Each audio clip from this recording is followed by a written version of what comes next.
Sick of all the ads like this one? Just head to adskiller.com, click on Activate Now.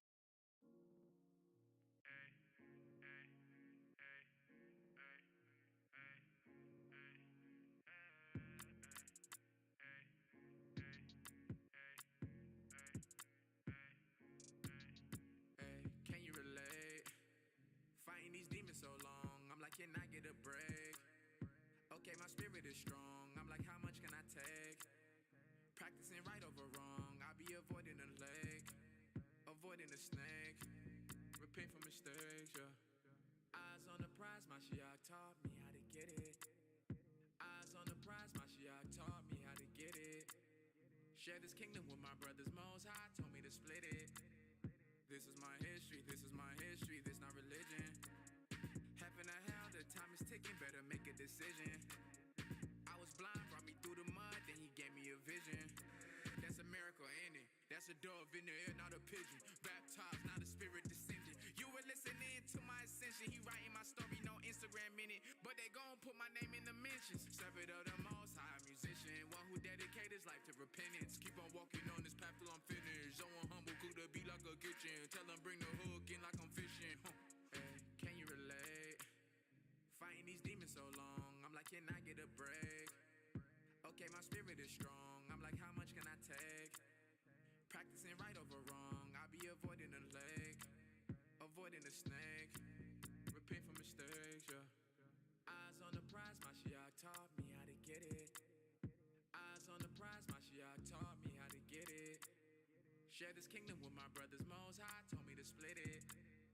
This is my history, this is my history, this not religion. Hold up, let the spirit enter in, it just showed up. Body feeling high, but I be sober. This is nothing you can drink, neither roller. The Most High, the general, I'm his soldier. I'm connected to the head like a shoulder. I get power from his sun like I'm solar. Everything I say is cold like I'm polar. Devil got some nerves, but I'll be bolder. He used to win when I was young, now I'm older. David had smooth stones, I got boulders. Watch me aiming at the head of a cobra. You could beat your demons too if you focus. They don't take it serious, cause we joking. The Most High get furious while you joking. This is a repent, music take over. I thought I told you. Can you relate? Fighting these demons so long, I'm like, can I get a break? Okay, my spirit is strong, I'm like, how much can I take? Practicing right over wrong, I be avoiding the lake, avoiding the snake, repent for mistakes, yeah. Eyes on the prize, my Mashiach taught me how to get it. Eyes on the prize, my Mashiach taught me how to get it. Share this kingdom with my brothers, Most High told me to split it. This is my history, this is my history, this not religion. And in the Bible it said 400 years it said people would be in bondage in a country that you would be strangers in for 400 years, and this is 401. 1619. 1619. That's when slavery started, 1619. So I happen to be like, I feel like this is ordained, you know what I mean? I think it's the fulfillment of a prophecy. Everybody's saying, yo, we're at war and we're unprepared. We don't have the ammunition. We don't have the preparation. We don't have the strategy. We don't have the leadership. We don't have the, hey, bro, God only gonna fight with one of us. And if it's and if you fight with us, and guess what? That's all we need.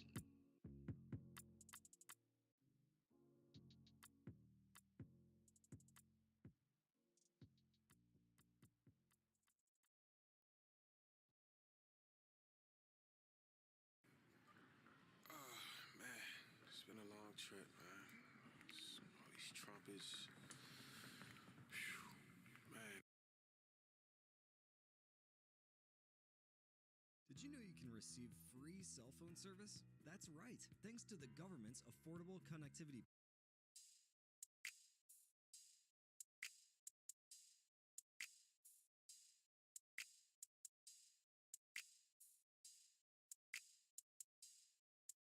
Yeah. Bitch can't walk like me. No, you can't. Bitch can't talk like me. Can you live like me? Can't do it. Forget like me. Bitch can't walk like me. Bitch can't talk like me. Stay me like me. Can you be like me? Bitch can't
Before you renew Amazon Prime, watch this. Look, I love Amazon Prime. Free 2-day shipping is great.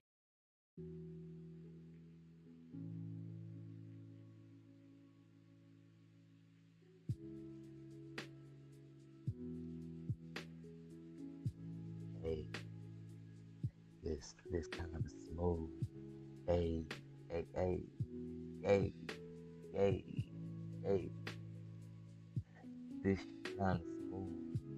Hey, hey, hey, hey, this beat be kind of smooth. Hey, hey, hey, hey. Said this beat kind of smooth.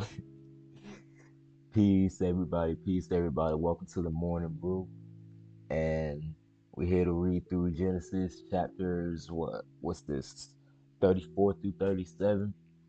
I hope y'all having a good week. I hope everybody's having a good morning.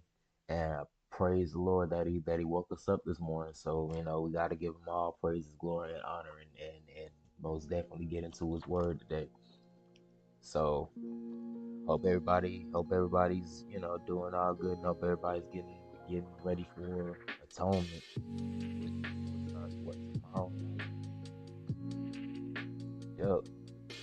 But I ain't trying to make this intro long or anything like that. So I want to get right into it. Hold on, let me open my Bible thing. Okay. So we're gonna be starting at Genesis chapter 34. Genesis chapter 34. Oh, I need to flip there myself. Because last time we checked, we seen Jacob become Israel, and then we seen Jacob have to go to meet Esau after what, like 20 years or something like that. He had to go meet Esau after like 20 years, and but God was with him this whole time. So now you got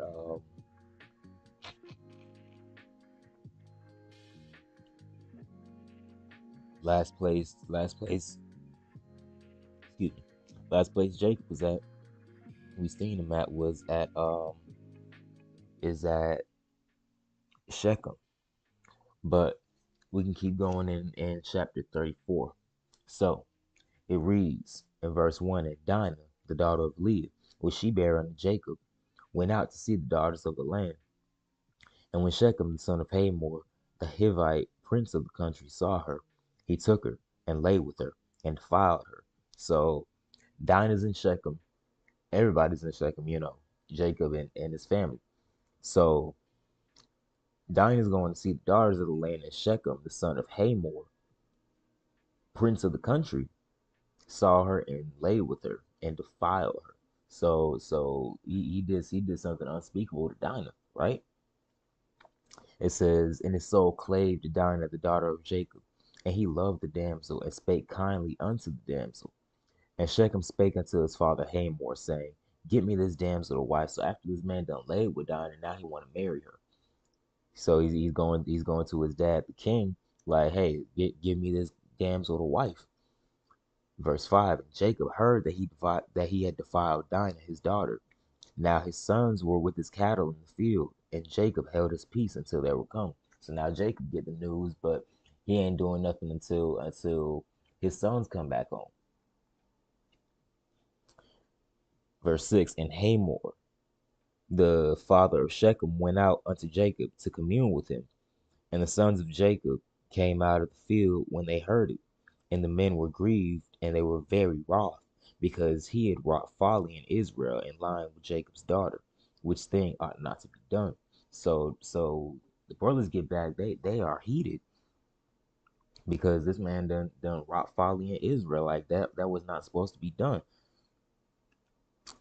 And Hamor communed with them, saying, the soul of my son Shechem longeth for your daughter. I pray you, give her him to wife, and make ye marriages with us, and give your daughters unto us, and take our daughters unto you, and ye shall dwell with us in the land. Oh, and ye shall dwell with us, and the land shall be before you. dwell and trade ye therein, and get you possessions therein. So Shechem's and Hamor, they pretty much like, look, hey, my son Shechem wants your daughter. I want you. I pray that you give her him to wife, and that we can they can marry, and eh, your daughters can marry our sons, and our sons can marry your daughters, right? Or vice versa, right? And it says, um, and ye shall dwell with us, and the land shall be before you. Dwell and trade there. And so once we make marriages, hey, we gonna be a family. We can all dwell in this one land. You shall dwell with us, and the land shall be before you. Dwell and trade ye therein, and get you possessions therein. And Shechem said unto her father and to her brethren, let me find grace in your eyes, and what ye shall say unto me, I will give. So so so Shechem is pretty much like, look, what pretty much whatever your price is, I'll give it to you for your daughter, right? Verse 12, ask me never so much dowry and gift, and I will give according as ye shall say unto me. But give me the damsel to wife. So pretty much I give you anything. Look, just give me this lady to wife, right? Let me marry her. In verse 13 it says, and the sons of Jacob answered Shechem and Hamor his father deceitfully, and said, because he had defiled Dinah their sister. So now the brothers are answering this situation, but they're answering with a little deceit, because again, he had just defiled their sister, right? So it says,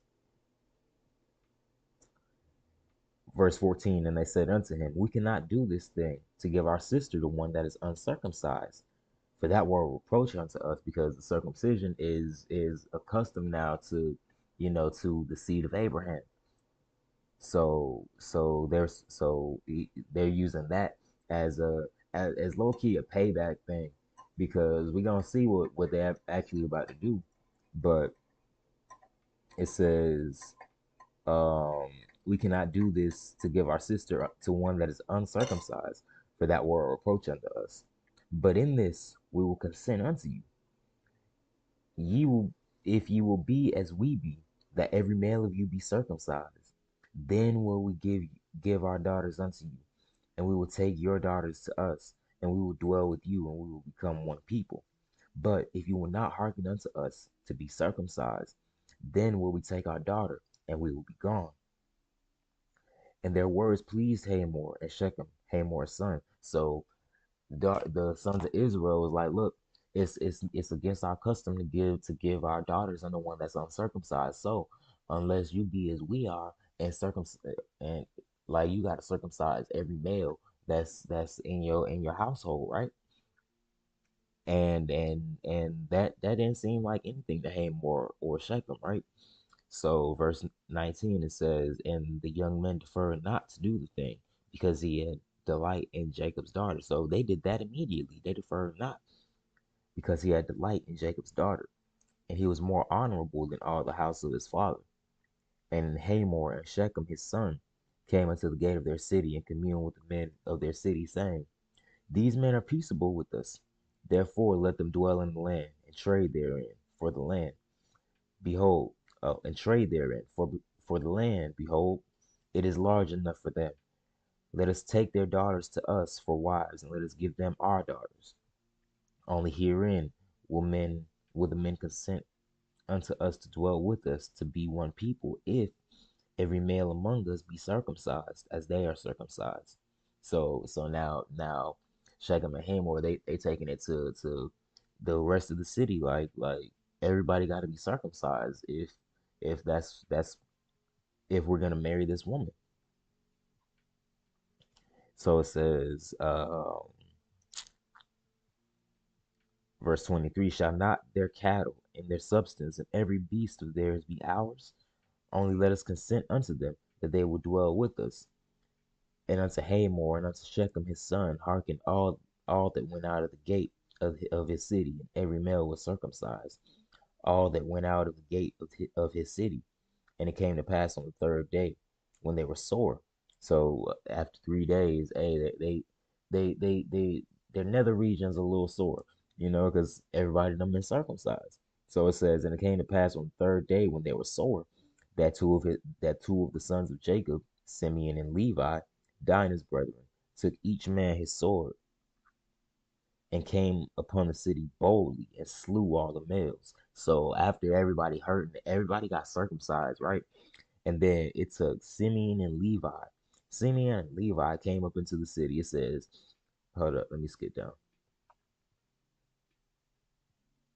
It says it came to pass on the third day when they saw that that two of the sons of Jacob, Simeon and Levi, Dinah's brethren, took each man his sword and came upon the city boldly and slew all the males. And they slew Hamor and Shechem his son with the edge of the sword, and took Dinah out of Shechem's house and went out. So they killed up everybody in the city, and they took their sister back.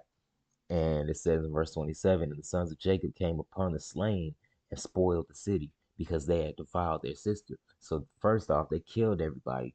Then it seemed like they looted the bodies. It, it said it said then the sons of Jacob came upon the slain and spoiled the city because they had defiled their sister. Verse 28, they took their sheep and their oxen and their asses and that which was in the city, and that which was in the field, and all their wealth, and all their little ones, and their wives they took captives, and spoiled even all that was in the house.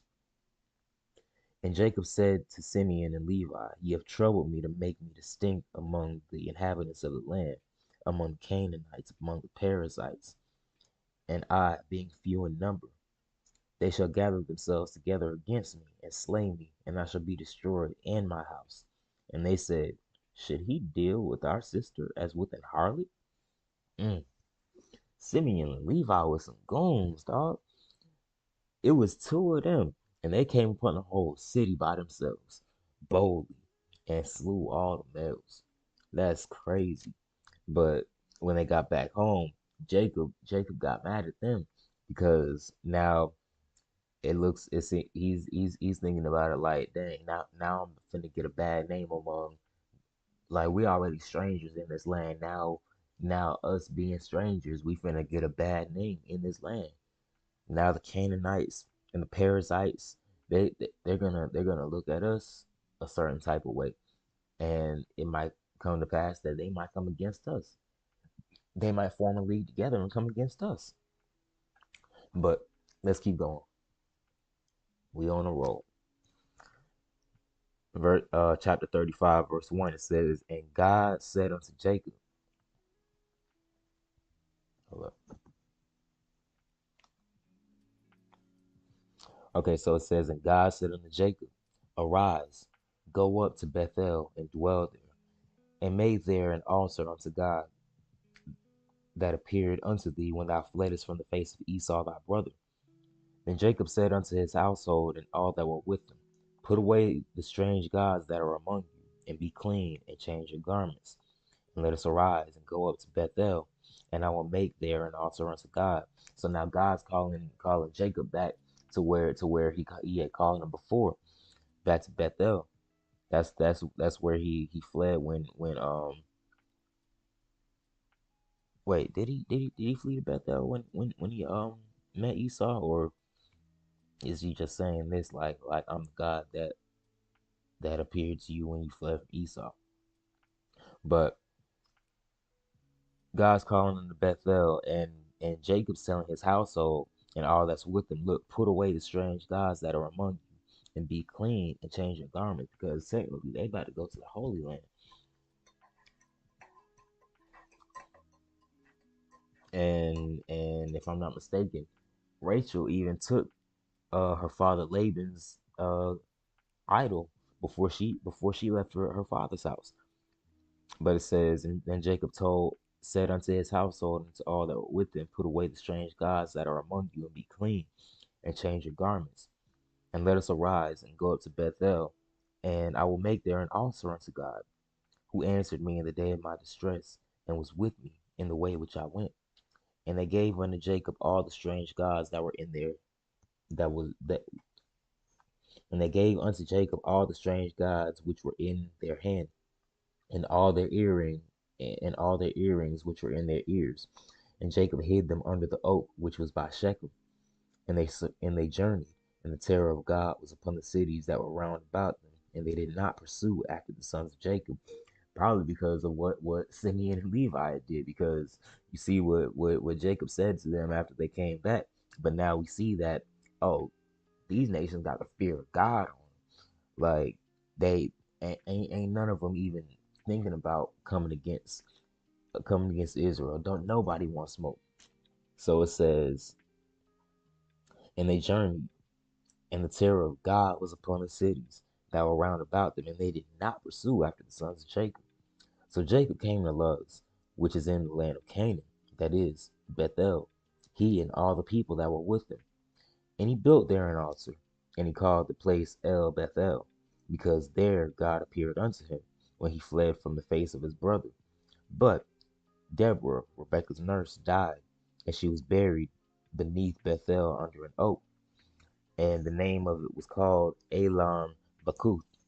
And God appeared unto Jacob again when he came out of Padanaram and blessed him. And God said unto him, Thy name is Jacob.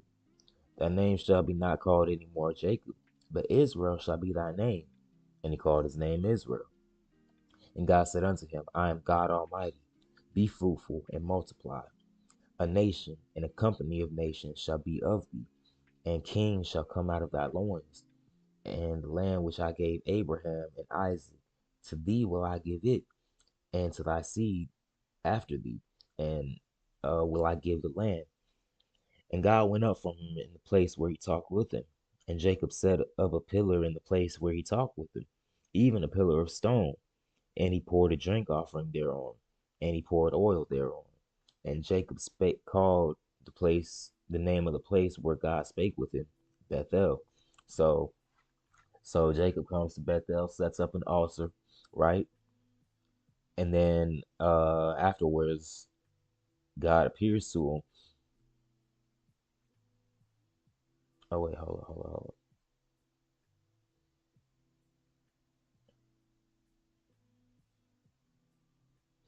God came back, talked to Jacob, and was like, first he came at that same place and changed his name from Jacob to Israel. But then now God's calling him back. So now he's telling him, look, be fruitful, multiply, because a nation and a company of nations is coming out of you. And kings are finna come out your loins. And he's pretty much passing on this covenant from Abraham and from Isaac. Now he's passing it on to Jacob, right? So it says, in the land which I gave Abraham and Isaac, to thee will I give it, and to thy seed after thee will I give the land. And God went up from him in the place where he talked with him. And Jacob set up a pillar in the place where he talked with him, even a pillar of stone, and he poured a drink offering thereon, and he poured oil thereon.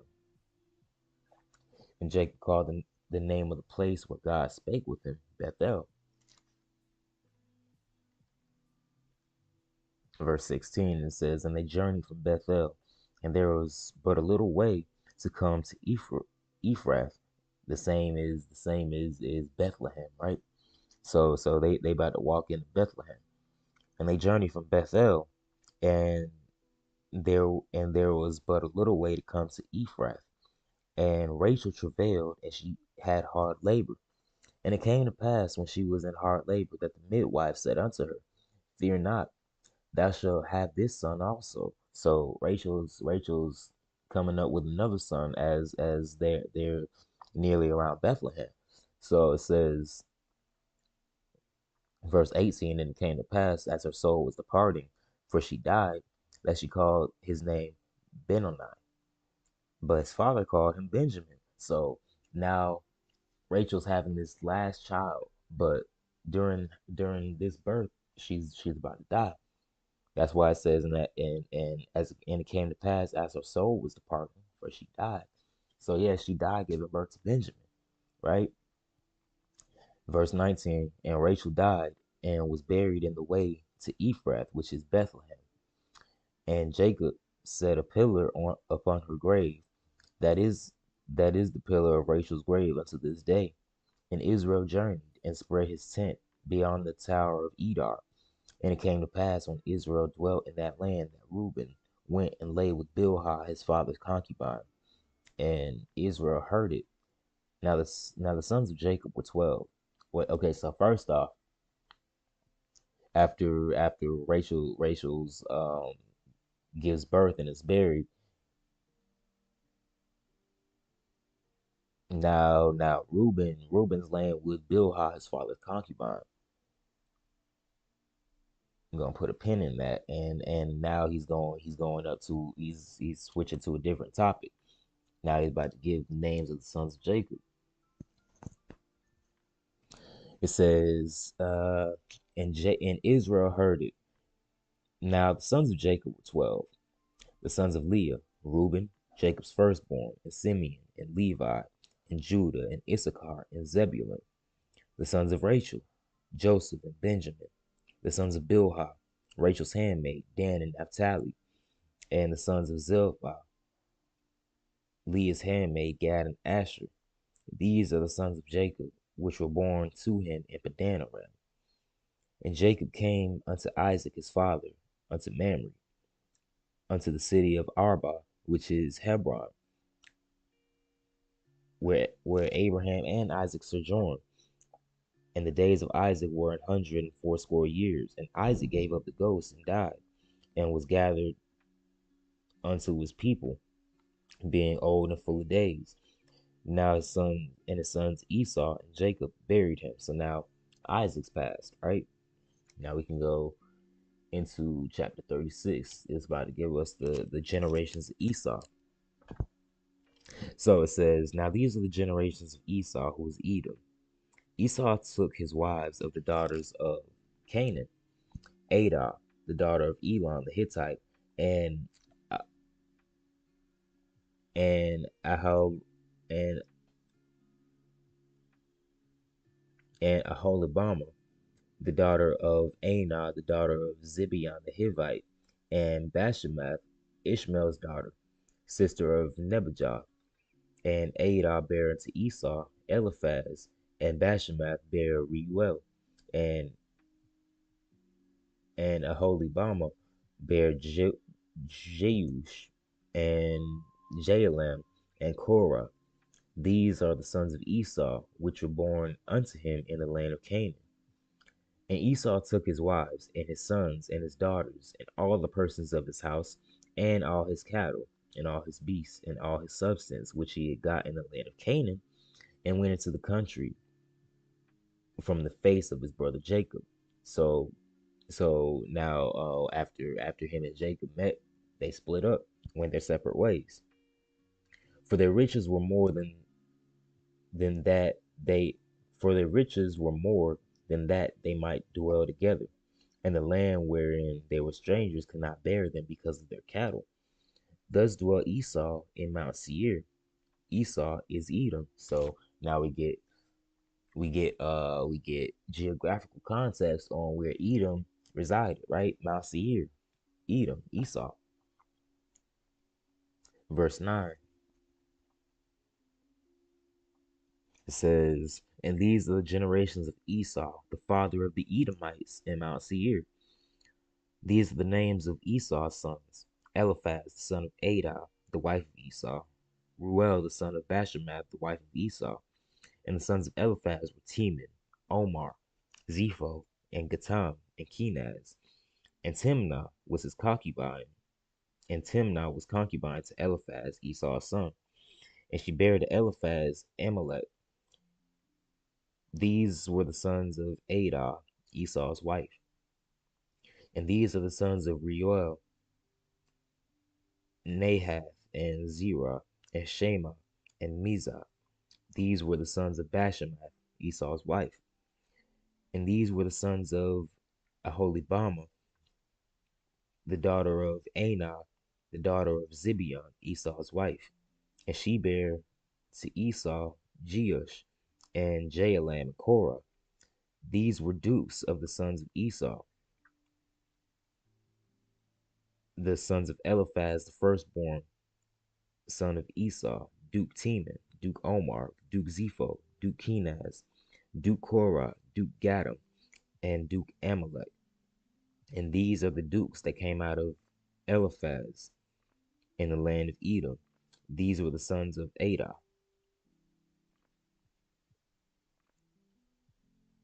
Verse 17, these are the sons of Reuel, Esau's son, Duke Nahath, Duke Zerah, Duke Shammah, and Duke Mizah.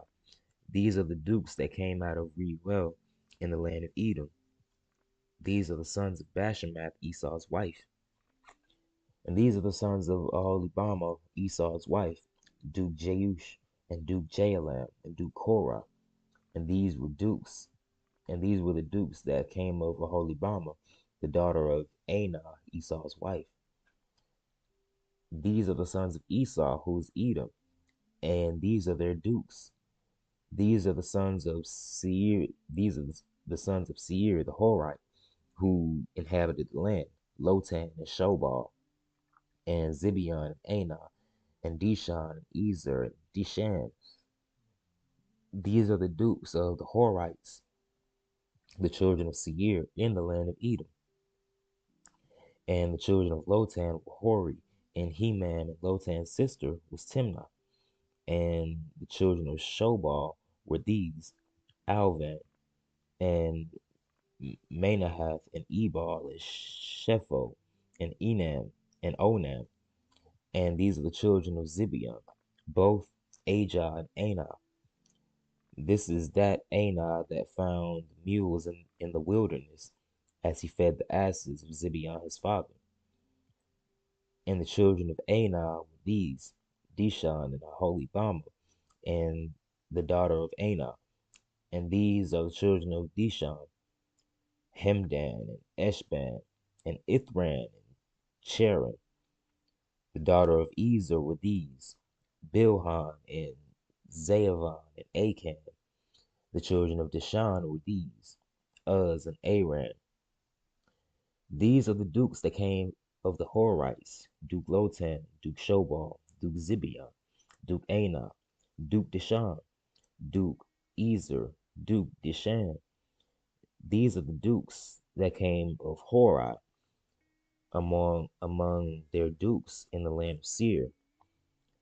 And these are the kings that reigned in the land of Edom before there reigned any king over the children of Israel.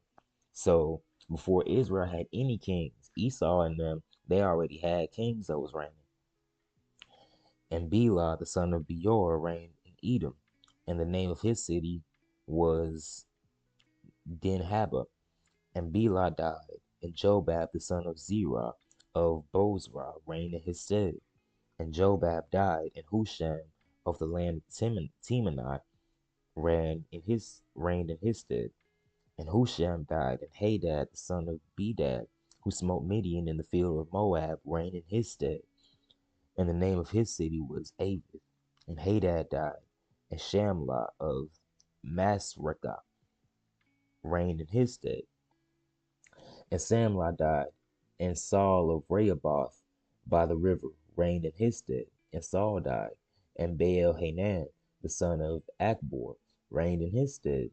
And Baal Hanan, the son of Achbor, died, and Hadar reigned in his stead. And the name of his city was Pau, and his wife's name was Mehetabel, the daughter of Matred, the daughter of Mezahab. And these are the names of the dukes that came of Esau according to their families, after their places by their names: Duke Timnah, Duke Alva, Duke Jetheth, Duke Aholibama, Duke Elah, Duke Pinon, Duke Kenaz, Duke Teman, Duke Mibzar, Duke Magdiel, Duke Iram. These be the dukes of Edom, according to their inhabitants in the land of their possession. He is Esau, the father of the Edomites. So now we get context on who Edom is and his descendants, who Esau and his descendants are, right? So now we can get into chapter 37. It says, and Jacob dwelt in the land where his father was a stranger, wherein his father was a stranger, in the land of Canaan. These are the generations of Jacob. Joseph, being 17 years old, was feeding the flock with his brethren, and the lad was with the sons of Bilhah. So the sons of Bilhah, that should be what? Naphtali, Dan and Naphtali. So it says, and the lad was with the sons of Bilhah and the sons of Zilpah, his father's wives. So he was with he was with Gad, Asher, Dan, and Naphtali. So it says, these are the generations of Jacob. Joseph, being 17 years old, was feeding the flock with his brethren, and the lad was with the sons of Zilpah, was with the sons of Bilhah, and the sons of Zilpah, his father's wives. And Joseph brought unto his father their evil report. Now Israel loved Joseph more than all his children, because he was the son of his old age, and he made him a coat of many colors. So Jacob had Joseph was Jacob's favorite because that was the son that he had in his old age, right? Even to the point like he made this man a coat of many colors. Verse 4 it says, and when his brethren saw that their father loved him more than all his brethren, they hated him and could not speak peaceably unto him. And Joseph dreamed a dream, and he told it his brethren, and they hated him yet the more. So now Joseph is dreaming dreams, and after he told him, man, they hated him even more now.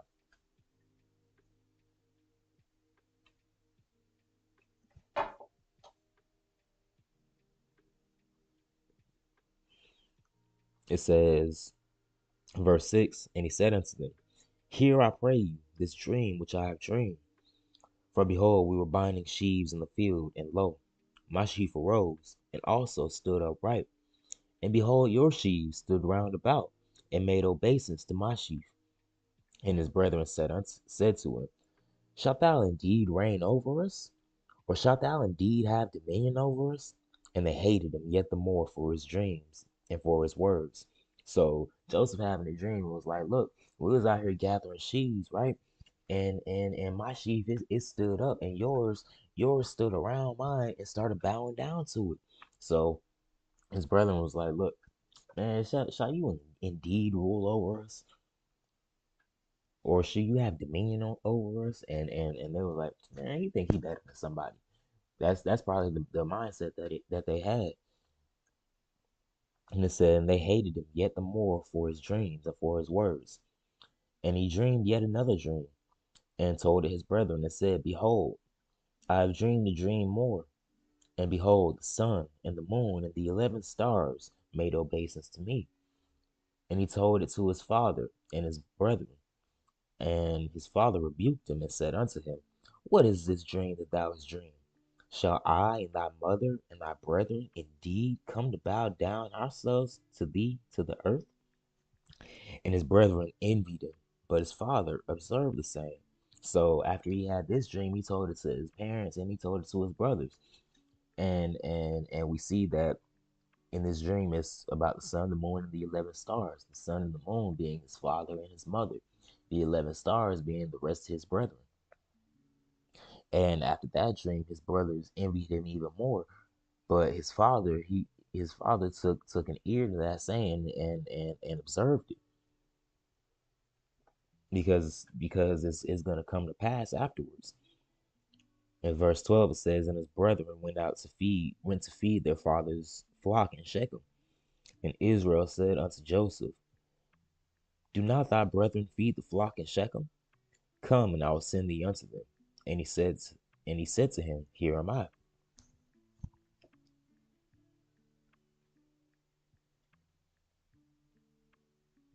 Verse 14, and he said to him, go, I pray thee, see whether it be well with thy brethren, and well with the flocks, and bring me word again.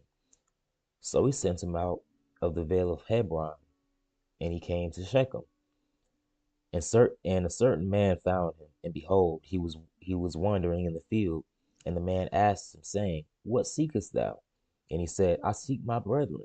Tell me, I pray thee, where they feed their flocks. And the man said, They departed hence, for I heard them say, Let us go to Dothan. And Joseph went after his brethren and found them in Dothan. So first off, his brother's supposed to be in Shechem. So Jacob pulls up to Shechem and sees the dude and was like, Look, have you seen my brother? And this man was like, Man, they left here. I heard him say, Hey, let's go to Dothan. So they over in Dothan at a whole another city. And when they saw him afar off, even before he came near unto him, they conspired against him to slay him. So once they seen him coming, they were thinking of killing this man. It says, and when they saw him afar off, even before he came near unto them, they conspired against him to slay him. Why? And they said one to another, Behold, this dreamer cometh. So man, they were still jealous. And says, Come now therefore, and let us slay him, and cast him into some pit, and we will say, Some evil beast have devoured him, and we shall see what will become of him, what will become of his dreams. And Reuben heard it and delivered him out of their hands and said, Let us not kill him. So as everybody's trying to kill Joseph now, Reuben's the only one that's level-headed in that situation. Reuben heard it and delivered him out of their hands and said, Let us not kill him. And Reuben said unto them, Shed no blood, but cast him into this pit that is in the wilderness, and lay no hand upon him, that he might rid him out of their hands, to deliver him to his father again. So Reuben's trying to save him. Like like like he's asking him just to cast him into the pit, just so he can try to come back later and get him back and bring him back home. So it says, verse 23, and it came to pass when Joseph was come unto his brethren, that they stripped Joseph out of his coat of many colors that was on him. And they took him and cast him into a pit, and the pit was empty, and there was no water in it.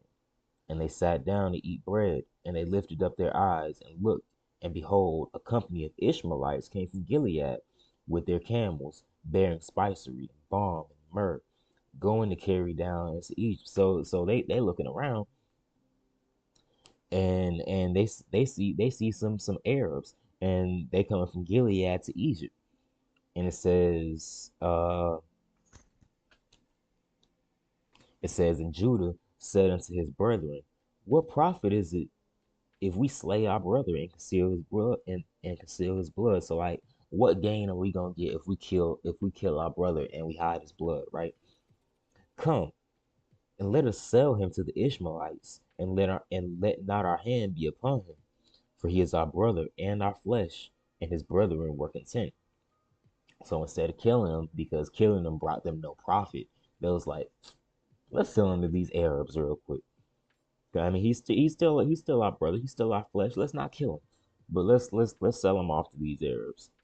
And his brethren were content. His brethren agreed to it. It was like, hey, let's sell him. So it says, verse 28. Then there passed by Midianites, merchantmen, and they drew and lifted up Joseph out of the pit, and they sold Joseph to the Ishmaelites for 20 pieces of silver. And they brought Joseph into Egypt. And Reuben returned into the pit, and behold, Joseph was not in the pit, and he rent his clothes. So excuse me, Reuben wasn't even part of this. Like, like Reuben wanted to just throw him in the pit, come back later for him, and bring him back home. But now Reuben comes back, and this man's gone. So really, it was the rest of his brethren that was in cahoots with each other. It says, and Reuben returned into the pit, and behold, Joseph was not in the pit, and he rent his clothes. So Reuben was sad; he was distressed. Verse 30, and he returned unto his brethren and said, The child is not, and I, whither shall I go? And they took Joseph's coat, because if I'm not mistaken, Reuben is the firstborn. And they took Joseph's coat and killed a kid of the goats and dipped the coat in the blood. And they sent the coat of many colors, and they brought it to their father and said, "This we have found. Now we know whether it be thy son's now know whether it be thy son's coat or no." So they still bring it to their dad like Joseph's dead. They took his coat and they dipped it in blood, in goat's blood, and was like, "Look, tell me this is not if this is your son's coat or not." Verse 33, and it says, "And he knew it and said, It is my son's coat. An evil beast hath devoured him. Joseph is without doubt rent in pieces." And Jacob rent his clothes and put sackcloth upon his loins and mourned for his son many days. And all his sons and all his daughters rose up to comfort him, but he refused to be comforted. And he said, "For I will go down into the grave unto my son mourning." Thus his father wept for him. So like Joseph had Jacob had love for Joseph to the point he refused to be comforted. He was like, "Man, I'm gonna die mourning for Joseph." Thus his father wept for him. And the Midianites sold him into Egypt unto Potiphar, an officer of Pharaoh's and captain of the guard. So now the Midianites that took him and sold him to Egypt, to the captain of the Pharaoh's guard, which is Potiphar. So this is how this is now we're starting to see how these Israelites ended up getting into Egypt. First, we see one of them, Joseph, being sold there. So now, next time we get on, Lord willing, we're gonna see like how the rest of the nation comes. But I hope somebody got some understanding on this book in the name of Jesus, and I pray that y'all join me again for another installment of Morning Brew. As my brother Jediah like to say, one man plants, another man waters, but it's the Lord that gives the increase. And I thank you for your time. Peace.